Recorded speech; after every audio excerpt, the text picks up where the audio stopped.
Greetings to everyone. Welcome on behalf of the Hearth Within. We have gathered here today to celebrate a wonderful book and a wonderful poet. So, at the center today is Aakriti Kuntal's God, Am I Your Eyelid? A very, very evocative title, accompanied by a brilliant book cover that all of you must have seen, and a book which we believe needs to be spoken about, needs to be discussed, needs to be carried to more readers and to more uh, studies on the body, because I have noticed that the body remains a very, very prominent portal through which Akriti connects with the muses. So, to discuss this wonderful book, we have a fabulous panel today, a panel comprising poets, critics, who will be talking about the book as also reading poems from it.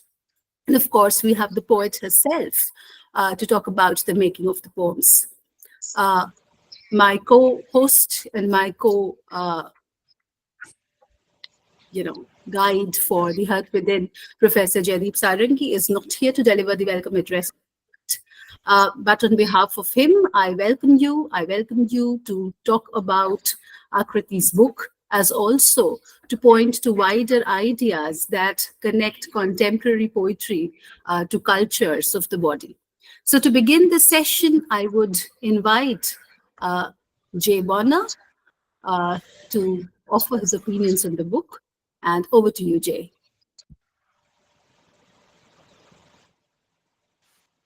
Thank you. And I have a couple of students who've read the chapbook here with me in Italy, and they are going to have some questions following my words as well. One, we start with the title, which is a question that raises another. Whether the poetic, all-seeing, omniscient I is open, or if it is closed and all cast into darkness. Two, the visual images. We see threads suggestive of hair, clumps falling from a head. Lots of thread, lots of hair, an unraveling. Instead of a thread stitching all mass into a tune, these images depict discord, tunelessness, unharmonic distortions, a body in harmony undone.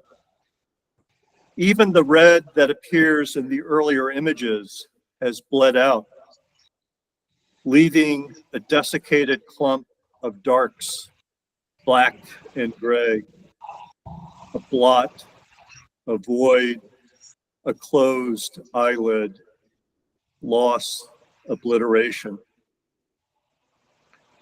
These visuals of evisceration, of viscera, establish the tone for the mostly prose poems that follow: a body that has malfunctioned, a body out of grace and lacking its former grace. And because the body fails, the soul falls into terror and rises into anger. Three, the poems. There are 10 images, 8 prose poems, and 1 clock, a more standard poetic structure. The title poem suggests the chapbook's scope and subject. This body in the hospital room is a tongue forged on a pair of scalpels. The voice of these poems arises, phoenix-like, a self remade by Frankenstein, forged out of the metal of scalpels, instruments that pierce, that cut, that open, wound. So do these poems, despairing, distraught, destroyed.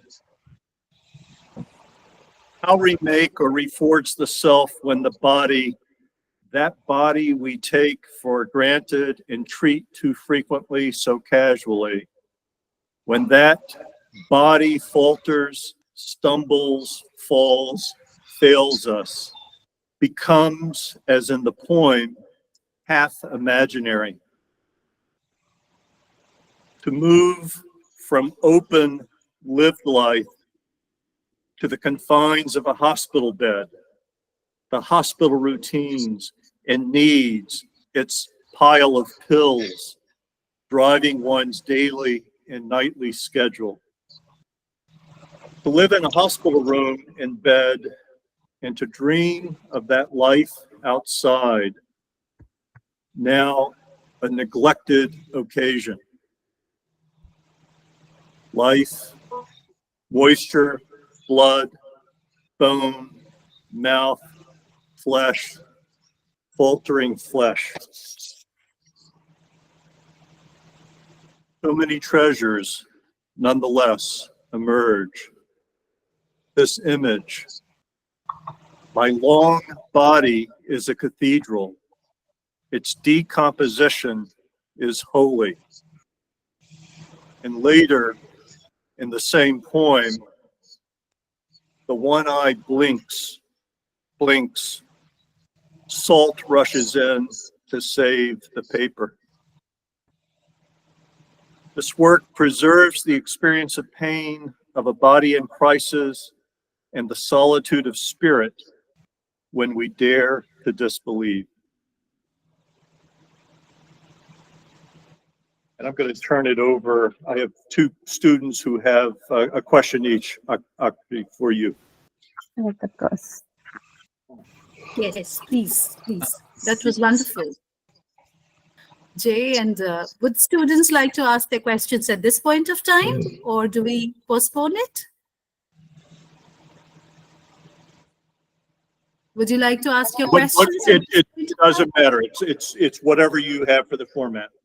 All right. Then in that case, we will keep these questions till Aakriti has spoken, and then we can invite questions. Thank you. Thank you. Thank you very much, Jay, for those wonderful words in the book. And you really touched certain very significant points that I hope will be elaborated as the discussion moves further. I would next like to invite Scott Ferry to join in and to talk about this wonderful book. Over to you, Scott. Can you guys hear me? Yes, we can. Good. Yes. Well, I don't have anything formal prepared, but man, the book. Well, I've been in correspondence with Aakriti for a few years now, and I've always taken by her poems, as you say, the body is the entrance point to the muses, and in the body is the world, and in the world is the body, and in every tiny thing is everything, and in everything is every tiny thing. Everything is a mirror reflected. Every tiny thing becomes gigantic and swallows you. And I feel that the way that the progress of the poems, you feel almost as if you are being swallowed and reborn and swallowed and reborn and swallowed and reborn, even within a few lines sometimes. It's a very visceral, whole body experience to read the work. And it's very interactive. You can't just read this work and, and not and be passive. You have to be involved with it. And what I like about it too is it's not specifically linear. It pulls you out of a linear space into a multifocal space where, like I said, it's a mirror within a mirror within a mirror, a world within a world. So that any point can be a jumping place to entire other portals. And in that way, it's kind of circular. And it does focus on the body, and that is the beginning point. And we've all had the place when we are ill where we have to kind of sit in the body and kind of realize that we're a soul inside of a body, and that the body is not necessarily a very comfortable place sometimes, but that it's also magnificent at the same time. Um, and that, that you have this amazing mind inside this body that can jump from place to place, time travel as you will, um, and transport you places even while you're sitting still. Even if you're sick, you can be transported just by a thought. I feel that that comes through very clearly in this. And then just the sensual nature of the writing as well. You can smell, you can taste everything. Um, Everything is dripping, everything is fragrant, everything is hurts. Um, and that is just something you don't really see in a lot of poetry nowadays, where it really affects you like that. But it does, like I said, it came from the body, or comes from the body. Now, one of my favorite poems is actually the last poem, and so I'd like to read that and kind of just go step by step, because I feel like it does kind of bring everything together. Hemline, blood is the hemline that joins jaw to jaw. Each day drops like a bomb, and the flying nest of the flesh is witnessed with all five senses. I'm growing a new tongue to hold this tension that encapsulates the flesh today. The flesh splits a fork and carves the sky into entities of new shapes. I reinvent the very morphology of skies between my tensed eyelids. I do not know which morning the body will resume its old shadow. That line itself. Time is another thing that we should talk about with this writing, is that it skips and jumps and goes back and forth, and it's not set. Again, circular, I would call it. The beginning is the end is the beginning, and everything is happening right now at the same time. For now, it rests like a particle in the sun, heaving, born of trepidations, killing each sense with a newfound one.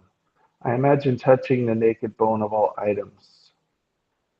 The naked bone of all items, almost like stripping down every single thing in the universe as to be one type of thing, or one thing that you can strip to a naked bone, as to hold on to it, or as to have it in your own body.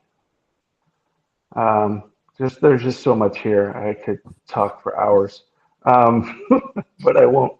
The preciousness of the curves that make the world might do it. It might be the sacred carpet, that which touch imbibes each and every sound that possesses the articles of the cut universe. I imagine that the body's diameter, spinning inside a helix, will eventually set itself against the sun. And when I peek, I will see the drooping mouth of all creation. Just lovely, all-encompassing writing that even though it is a short chapbook, it feels much longer. And I would like to say a word about the visual pieces, that I love them right away. You have these spools, which are kind of like joints or organs, and then you have these red tendrils, which kind of remind me of veins or nerves. They just feel like it's an MRI in color. Something that inside of you that's exploding, that's visual. I loved the poems that went with them. Lovely. Anyway, that's my take on it. Aakriti, I love your work. You know that, and this was just fabulous. So I'll give it to the next person. Thank you. Thank you very much, Scott, for pointing out the non-linearity of the poems, for talking about the ways in which pain, body, emotions, and words, fuse and intersect with one another. Thank you very much.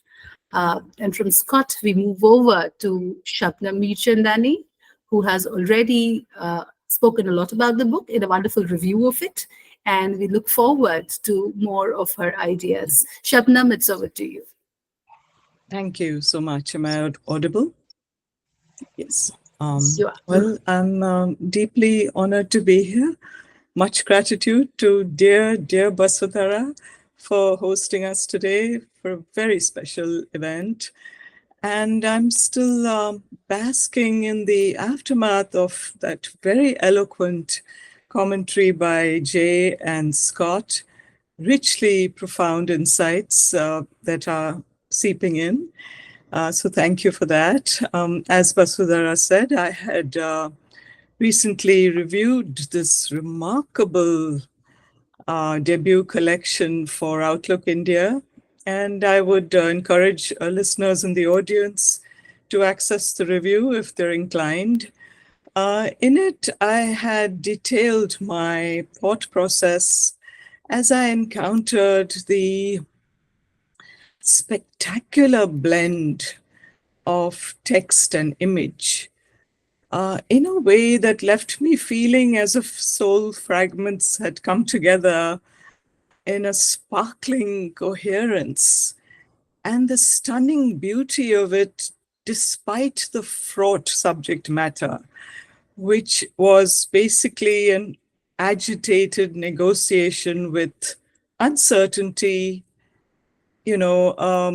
aloneness, malaise, illness, all encased in the crucible of the flesh. So today I thought I would not actually regurgitate the contents of my review. Rather, I would, in a departure from all things literary, delve deep into the heart space, where I could speak authoritatively on the tremendous impact that Aakriti Kuntal's writing has had on me as a human being, and especially as an aesthete myself. So I will begin with the insurgent premise that you can absolutely love someone you have never met. And my presentation today will be an elaboration of that idea, because it is going to be a full-throated celebratory aria about a magnificent poetic voice. And I cannot think of a venue more fitting than this one, because gatherings such as these enable us to receive each other, listen to each other, and to celebrate one of our own. And that is wisdom art of the highest order, because it reveals to us that our words indeed do have souls. And I'll now present my prepared remarks. As Nietzsche once said, those who were seen dancing were thought to be insane by those who could not hear the music. By way of introduction, I am one such dancer who found herself whirling to the music that emanated from Aakriti Kuntal's poetry. That made archetypal inner spaces turn into a swarm of divinations, where the language of their light made the familiar strange as it became drenched in the syrup of her sunshine. It felt as if trapped energy from deep within some instinctual mine had been released, and a cosmic Silk Road had opened up. Ever since I first got mesmerized by the glow of Aakriti's field of subjectivity in an online event a few years ago, I felt that her potent eclecticism her ontological dimensionality, her outrageously immersive elemental sensibility, her trans-species alchemy, her polyphonous dialogic gestures, her mycelial echoes provided a way to grapple with the existential prisons we often find ourselves in. Her unique voice seemed to emerge from the parted curtains of dawn's mist to bring forth a new day where poets could forge their own living codes from their own ecosystems of their own neurons and become genies who could pierce the terminally alone heart with a painful joy, who could leap with abandon into the deep structures of consciousness, give symbolic expression to formlessness, who could break down sentient scaffoldings, making them permeable and porous, who could welcome mystical correspondences that such renegade psychodynamic daring presents. Aakriti's unique mastery lies in giving emotional texture to things normally limited by our sensory apparatus in a boldly provisional and intuitive way. When one finds oneself at hope's ebb, with no cognitive fodder left to chew on, one can still meet Aakriti in one of her poems and turn audaciously transparent in the vibrating presence of her luminous lyrical dazzle. A sampling of her corporeal archive can be savored in these phrases plucked from her book. Umbilical moon, porcupine haze, nerve chapel, paraffin ecstasy, licorice dust, purring hemorrhage, condensed mirage, sacred carpet. These are Aakriti's floating signifiers lined with delicate flesh, webbing their ravenous way around the readerly gaze. Side by side are images of these wispy cursive loops unraveling in a white vortex. This sense of entanglement creates an invisible energy matrix that throbs with a fiery intensity in the flickering emptiness.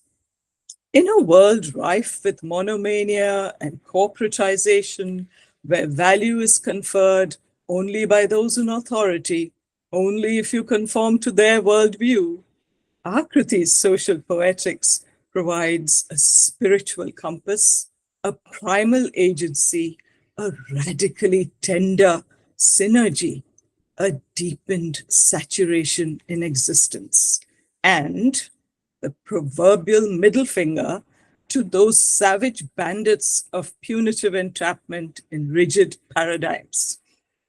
It brings me joy to know that we are together on this forum, which relishes orality and its haptic reverberations, where stuffy hierarchies and their serial ossification and their self-serving whims are not the focus.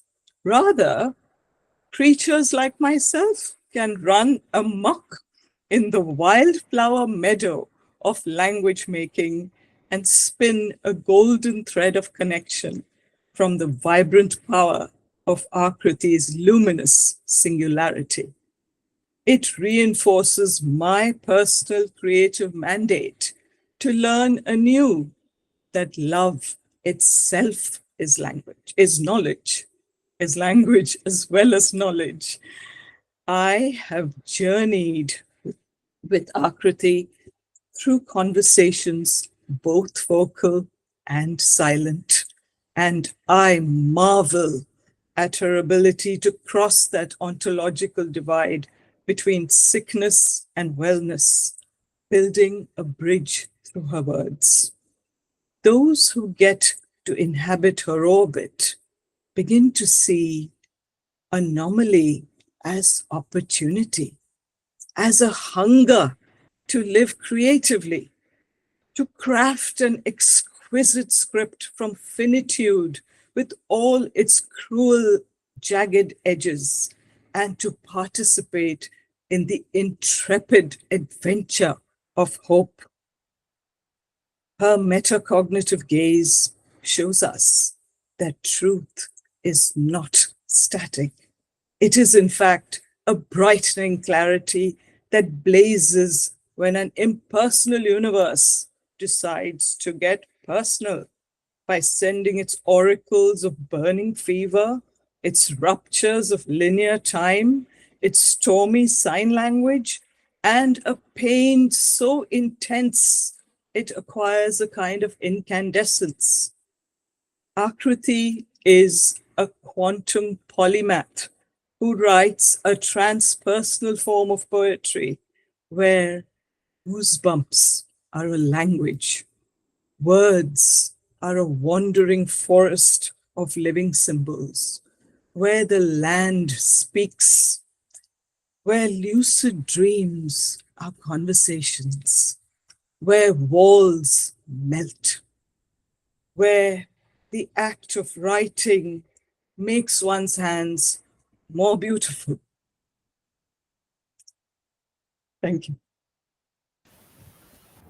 Thank you so much, Shabnam. Thank you for taking us on a cartographical tour of Akriti's world, and also for this beautiful Silk Road of her poetry and your understanding of it that you brought to this gathering today. Thank you so much. I think that even though we talk about the death of the author and we talk about the birth of the text and we talk about keeping the artist and the work separate, we cannot deny as artists that we enter into the works that we create. It's important that the writer or the artist should have some kind of a connection, that umbilical cord with the work, that may not influence its reading in the world, but that is necessary to place on record, to talk about why and the how of creativity, which is why I think that this is the moment that Aakriti Kuntal should step in to talk about the making of the book. I have deliberately titled her session The Body as Text, because I believe that the body appears very significantly as a text in the poem. And also the title, Aakriti, if you could throw light on it, where you talk about, there's a visuality which is built into the title, the idea of seeing, the idea of eyelid again, because eyelid is supposed to block the vision as also aid the vision. So the kind of seeing and unseeing that is at play in the title, if you could throw light on that, and also how this book came about. So over to Aakriti. Am I audible?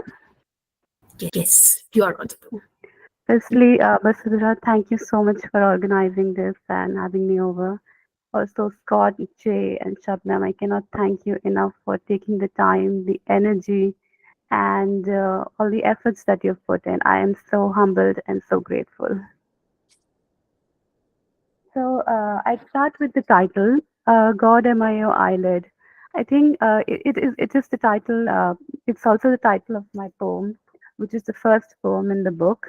And the idea behind it I think takes on the themes of firstly fragility, because an eyelid is so fragile in the poem. That is the central poem. I wander around in the space where I'm talking about how fragile am I, because how little am I to be treated like this when you're in the hospital bed and you've been there for 3 weeks and you're wondering. So the question arises, that am I too little a creature and am I too feeble a creature? What am I? What is my existence as such to, to be treated like this? Did I deserve this? And I think this is a question that arises in everyone when you are going through something like this. Do I deserve this? Did I do something wrong? And even though we know that we perhaps didn't do anything wrong, and that's probably irrational thinking, but we cannot, sort of avoid these questions that arise within us. So, God, am I your eyelid? One of the themes that it touches it is that it's very fragile, the eyelid. And that is, I wanted to link it to the fragile nature of being, the fragile nature of existence in itself, with life, this border, and this, precipice that we are on. And the other thing about God and my eyelid, like you said, it's the seeing and unseeing. It's this intimacy, that you have. I wanted to convey that intimacy, that even though that in this moment, I'm also feeling this, there was this sense of spirituality. There's this a different kind of bliss or joy that emerged in me, which I cannot truly capture in words, but I could feel it, and it was, listening to this music, or a sense of a sense this particular light that emerges in you when you're going through your darkest times. And I think we've all felt it too. When you go through something very dark, you feel this light that you hold on to, and it's somewhere your own light, and somewhere possibly everything and absolutely everything that you've ever interacted with has comes together. And the plants, the leaves, the rain, the clouds, everything that you've ever come into, in your whole life, your whole experience, it accumulates like a cloud inside you. And then, you emerge from it, something emerges from it, like a plant or a seed within you, and you hold on to this light. And I wanted to describe this intimacy that is being so close to God, that, that now, probably in my death, as well as in this light, I'm so close to you that, am I your eyelid itself, the seeing and unseeing, that it is the very portal through which, the God makes this universe come alive. So that is, I think, the title. And I'd like to read a text about body as a text, as a body as a metaphor.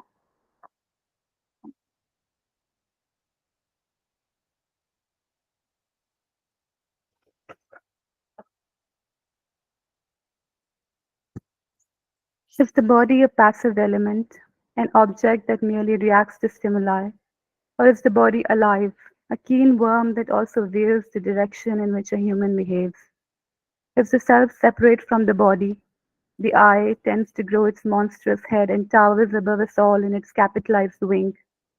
One tends to think that the eye is a distinct entity, but also maintains that it is a singular one. However, there are many eyes, many selves. The eye that observes the other eye, the one that reflects, the one that acts unconsciously, moving to and fro in this natural world like a cluster of gathered hairbits. Then there is the eye that is the body, this visceral vehicle. What is its story? Woolf says that not enough literature has been devoted to illness. I agree with her and find it a little bit surprising. Shouldn't illness take her feet as one of the most prominent subjects in literature? After all, what grips the soul in its entirety as a flash of fever? One is caught in a rabid rush and one forgets. This is no usual forgetting. This forgetting is different, distinct. I can taste its flavors in my mouth. A blue pill floating in its fat shell, the rancid sun in my long, hive of germs tongue, the peckered skin caught in between my fingernails, my toes. What does it mean to be stripped of everything and be consumed entirely by something the way it happens with pain? An almost divine instance. Still, there is not enough literature that talks about this love affair of this eye with another eye, the mind with the body. The two are braided together. Siblings, they rise and fall along the tangents of a singular wave. When a person is healthy, he or she is held together by a fragile network of nodes. It captures the world in a most sheltered light. Shielded from the pain of the flesh, one can wander in any direction. Amusingly, one can be shielded from physical suffering, but not from the all pervading sense of it. One remembers, one has felt it, one has known it in the crepuscular clutch of the same hands that perform life's great orchestra now. What is the direction that the self wags towards in the absence of good health, though? One opens the book and gulps down all the words. One picks a pen and assumes that the body is now a goddess who will unhook its O-shaped mouth. This is the body chanting then. This is the body uttering its song. The body wishes to be heard. It collects and stores and remembers. It yearns and desires, loves and dislikes. It has tastes and preferences. The body is a sensorial world. In illness, another world spouts open like a prayer. This world is an absolute one, a world that is formed by minute details, a woman's shawl stripping the layers of sunrises and sunsets.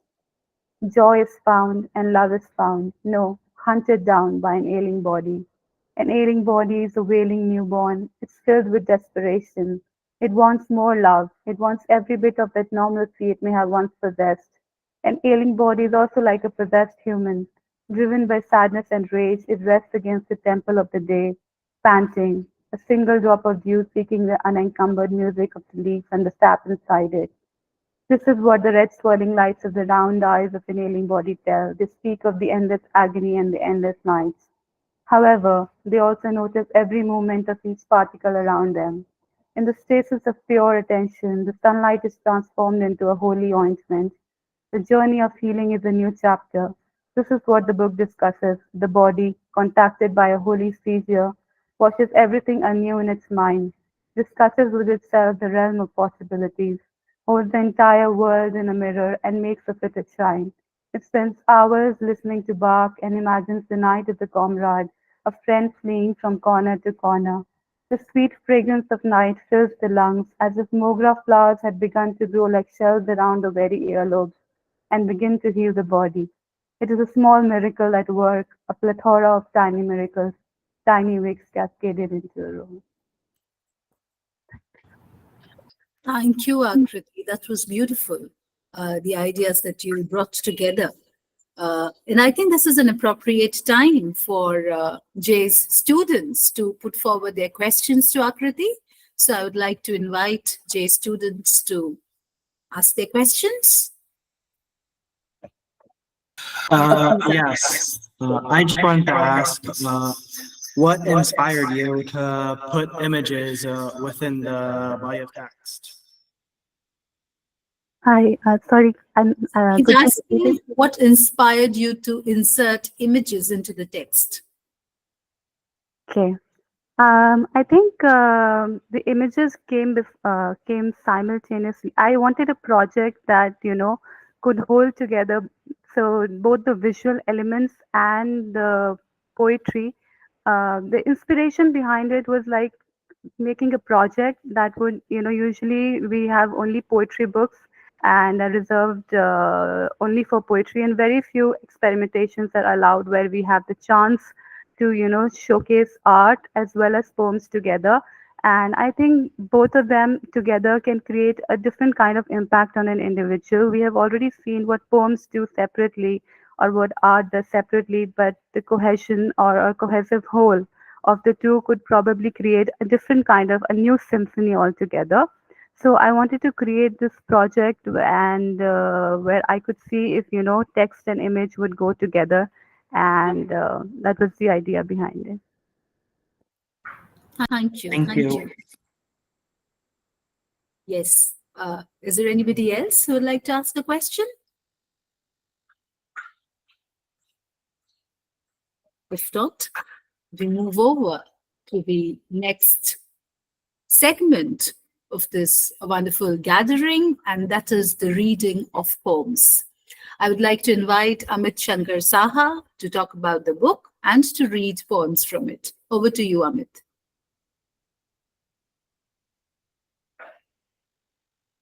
Amit, yes. And thanks to Aakriti for inviting me. Just the other day, I told Aakriti that I'll be reading "God, Am I Your Eyelid?" And then Aakriti just now explained that the eyelid is that fragile part of the body, that delicate and kind of part. The eyelid is also one of the most powerful, most strong part of the body because it constantly blinks. It is like that muscles of the eyelid are almost like second to the heart muscles because the heart muscle keeps on beating and the eyelid muscle keeps on blinking. So they are like very strong muscles, in fact. And that's kind of eyelid represents can be a symbol of poetry, because poetry is also very delicate and something very like this chapbook. I like this chapbook because it is such thin, not much.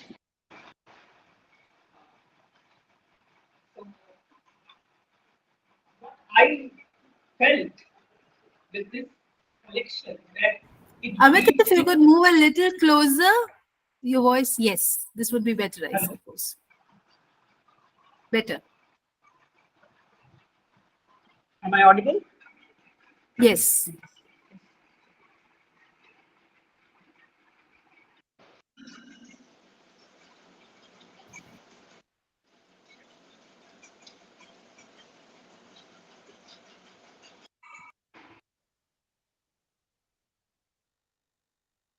Hello. Yes, Amit, please go ahead. Yeah. Okay. Sorry for that. Yeah, I'll go to the reading of that poem. God, am I your eyelid? Cylinder pins overhead. What rolls off the edge of my elbow? Who will collect gravity's own child? I bend. My whole body is an homage to nothing. Nothing, I say, for what can be pronounced that can tear the edge of a mouth so easily. Soon, the song comes too. All is gathered around the toes. The body is a whimsical insect. Someone's crude eyelid. God, am I your eyelid? Do you seek to touch your own naked treasure? This body is in the hospital room is a tongue forged on a pair of scalpels. The days had been raining and raining. Slant is the vertical of my mouth. The body like pebbles on a floor, and here again it lays, bright sepsis under the umbrella of nothing. I am inundated. I spin and spin. It is the impossibility of this life to die in an even breath. I am the count of many odd ones. The ceiling is in my stomach, and I have eaten all the doctors. My hungry body just lays. What does it seek and seek? Is it now in the negative realm? Iota, has my thumb crawled into you? Have I finally made the imaginary equivalent to real? Is the body too now but half imaginary? Is it an idea in someone's head? A joke, or perhaps the last gasp that left someone's mouth? Along my hinged liver, I am killing a dot. I have made a single dot responsible for everything. I make the dot life, a life dot. How little am I to be treated like this? How little is the eyelash that is in the thigh to have me awake as such?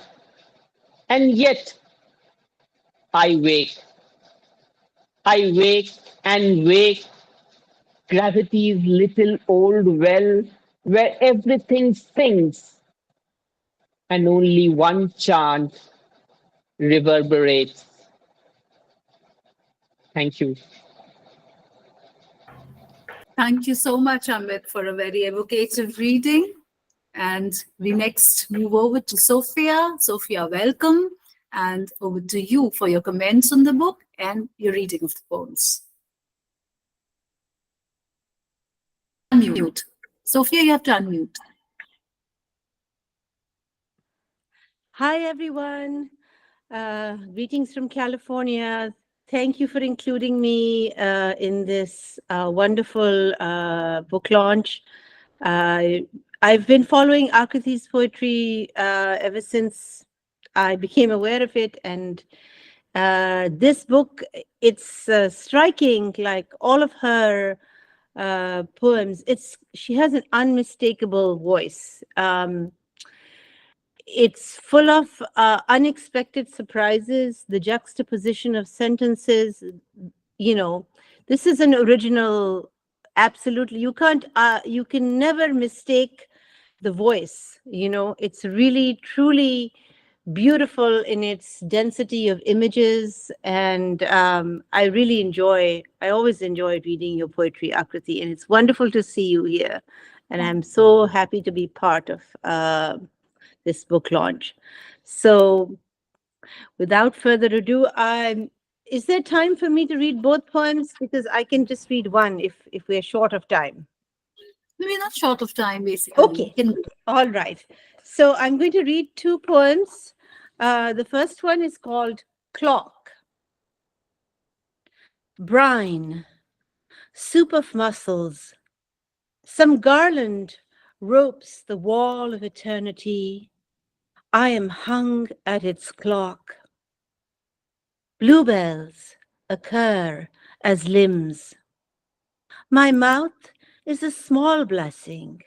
It opens, and the air that is the journey of each into each, floods. The deluge is the floaters in the eye. Am I weeping?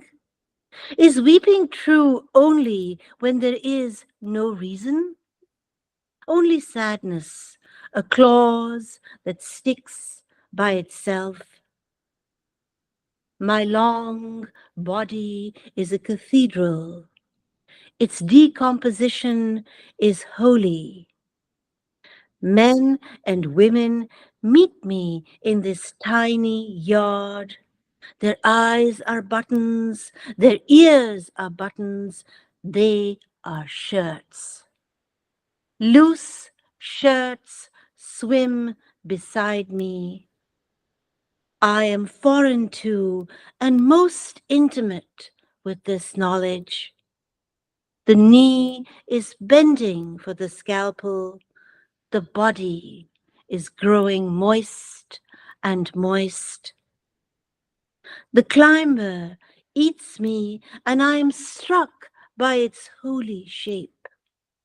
A long arc to no end.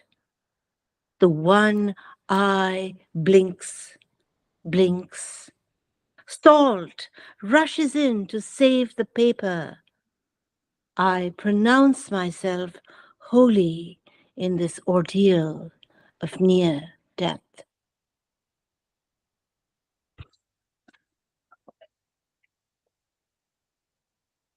Thank you. The next one is called Hemline. It's the final poem in the chapbook. Blood is the hemline that joins jaw to jaw. Each day drops like a bomb, and the flying nest of the flesh is witnessed with all 5 senses. I'm growing a new tongue to hold the tension that encapsulates the flesh today. The flesh splits a fork and carves the sky into entities of new shapes. I reinvent the very morphology of skies between my tensed eyelids. I do not know which morning the body will resume its old shadow. For now, it rests like a particle in the sun, heaving, born of trepidations, killing each sense with a newfound one. I imagine touching the naked bone of all items, the preciousness of the curves that I think you could help me, Akriti. I hand wrote this. I'm so sorry. The preciousness of the curves that make the world. The preciousness of the curves that made the world might do it.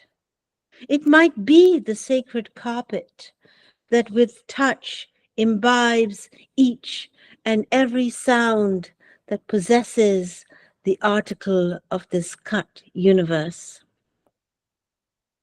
I imagine that the body's diameter, spinning inside a helix, will eventually set itself against the sun, and when I peek, I will see the drooping mouth of all creation. Wonderful. Sophia, Thank thank you you. so much for such a delightful reading. Sorry This has about been the beautiful. mistake in the. No, that's perfectly fine. And we are very grateful to have a beautiful audience with us this evening. People who love Akriti, people who love her work. And I would like to invite members of the audience to talk about it if you wish, to make a comment or two. Kashiana, Sivakami ma'am, uh, Geeta ma'am, Mandakini, anybody who would like, anybody from the audience. In fact, we have Jay's students here. If anybody would like to comment, to add to this discussion, to maybe read a poem of their own, we would love to welcome them. Can I ask a question? Aline, yes, just that there's an echo. Hey, so sorry, small volume issue. So I wanted to ask about the process for making the artwork and the captions. Hi. Yes. So I worked with threads and coins. These are like metal. I'm not sure exactly what they're used for in embroidery, but they're used for them. So I had this box of threads, and this is like multimedia artwork. So basically, I was listening to music, and then I arranged them into different patterns. And wherever I would see a likeness of a concrete physical, body-like image, but more importantly, the psychological state of the body. I would, take an image, take a photograph of that particular image, and sort of, preserve it. And that was the process behind it. Yes. So I think it can work with different textile, whether it's fabric, cotton, materials of different sorts, and sort of rearrange them. It's sort of like found art in a way where you stumble across a particular image when you're a particular arrangement of things, and different patterns tend to emerge, and it's sort of like a conduit or a channel has formed from your mind to the objects in your hand, and you can feel the rhythm of each and everything, and you toss them, and these images sort of display the psychological states of the body, and it can be a transformative experience, just like writing poetry. You can work with cardboard to cut images and create different forms of art. Gives a whole new meaning to the idea of a body of work. I love the materiality and the fabrics ideas. Excellent. Thank you. We have a hand raised, and yes, Ariel, over to you. Once again, thank you so much for welcoming us. The three of us Well, were not aware of your work, and we are in a photography class, and this is the moment where we have been the most focused. So that must mean something. I am planning to have my students answer to your work with pictures, and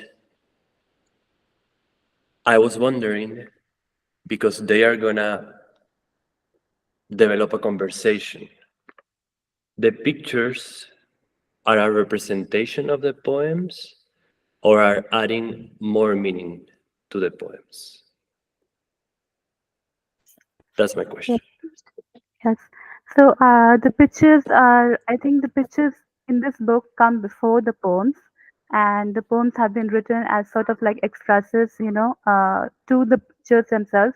And the poems contain some sort of context related to the picture, and but they add, I think they are not equivalent. They add a different separate meaning, and you can interpret the image in more ways than the poem, below it contains.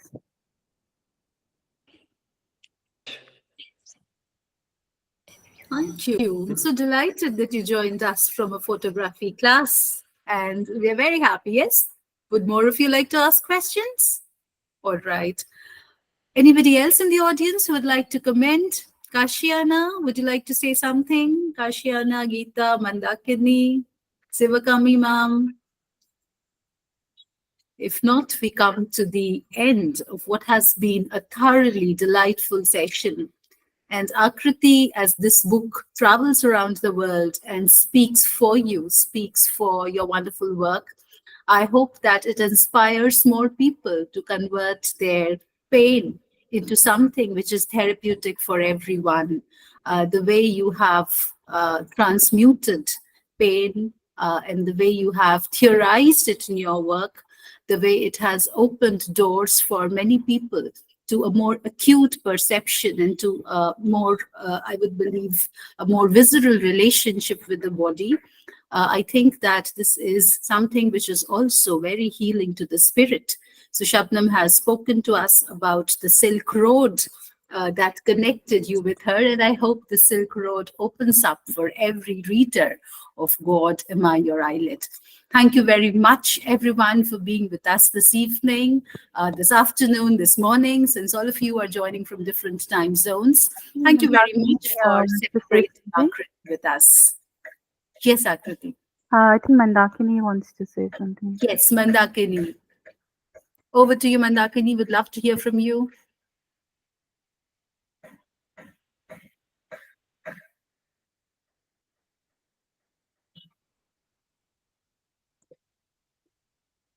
Oh, no, Mandakini has posted a message. She's been very appreciative of your work and appreciative of the session. Thank you very much, everyone, for joining us. Mandakini has raised her hand. Mandakini would like to say something.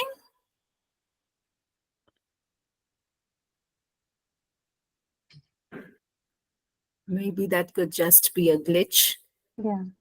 All right. Thank you, everyone. Thank you once again. And we hope that we will keep meeting through poetry and we will keep celebrating your works as and when they come into the world.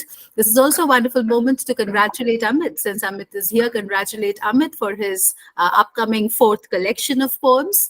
And very soon after it has had its launch at a couple of fora, we hope that Amit will bring his poems to the Hearth within and we will have a wonderful celebration. Looking forward to it, Amit. Thank you so much, everyone, for being with us. Thank you. Thank you, Thank you Aakriti, so much. Vasudhara, and everyone. Bye. Bye-bye. Bye. Bye.